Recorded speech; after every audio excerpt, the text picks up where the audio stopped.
Bobby Broyles here with head coach of the Hofstra Pride, Krista Kilburn-Steveskey. Coach, we were just talking, let's talk about Long Island. You grew up in the South, you head up to the north into New York, Long Island. How did that transition work for you at the beginning? 9 years and counting, right? Yeah. I did have a break in the middle because I was at James Madison University, so I think that helped a little bit with the transitioning from to the cold.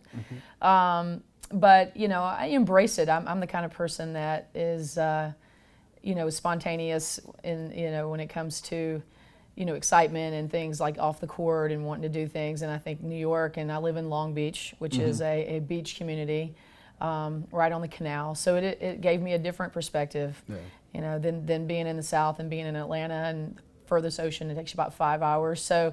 I went from the mountains. I went from Atlanta to the mountains of JMU and had experiences there, and then now to the beaches of Long Beach. 12 miles from the school. So it's such a beautiful island too. If you really don't know the geography, the North Shore is all rolling mountains and hills. The South Shore is more resort-like.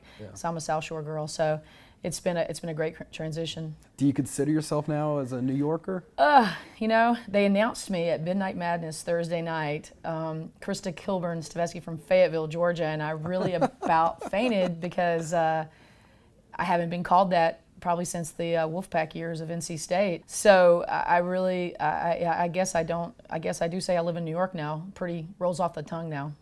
Speaking of your playing time at NC State, you played under head coach Kay Yao. What type of influence did she have on you? Character, high character, giving back, serving other people. I think those are the things that I've always carried with me. There's certain things in life that are just black and white. You don't cross those things, and you are bigger than the basketball too. And I think that we don't get credit for that as coaches. We get credit for the wins. And kicked out for the losses. But, in all this whole scheme of things, the way our society is, that's what Coach Al was teaching you, to be a better person. So I think we kind of carry that at Hofstra. You want to be better, you want to serve others, you want to come together as a team. And I think a lot of that influence came from Kay Yao. Are there things that Coach Yao did that maybe you're doing now as a head coach? And being very winded.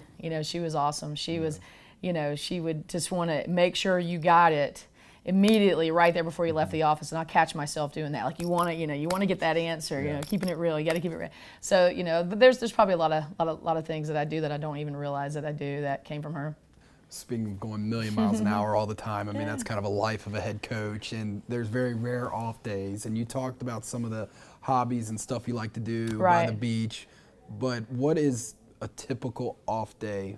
In season or off season for Krista Kilburn-Steveskey? That's a good question. In season, just immediately, even if I've been on the road, I feel bad for my husband sometimes after 17 years of marriage and 19 years being together.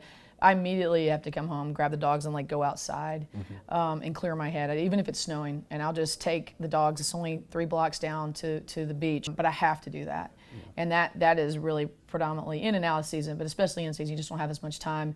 And then just, go clear your head, just fresh air. I'm the relationship kind of person too, so I like to be around people. I like to be with my neighbors and their kids and having cookouts, and everybody that comes over our house is like an open door.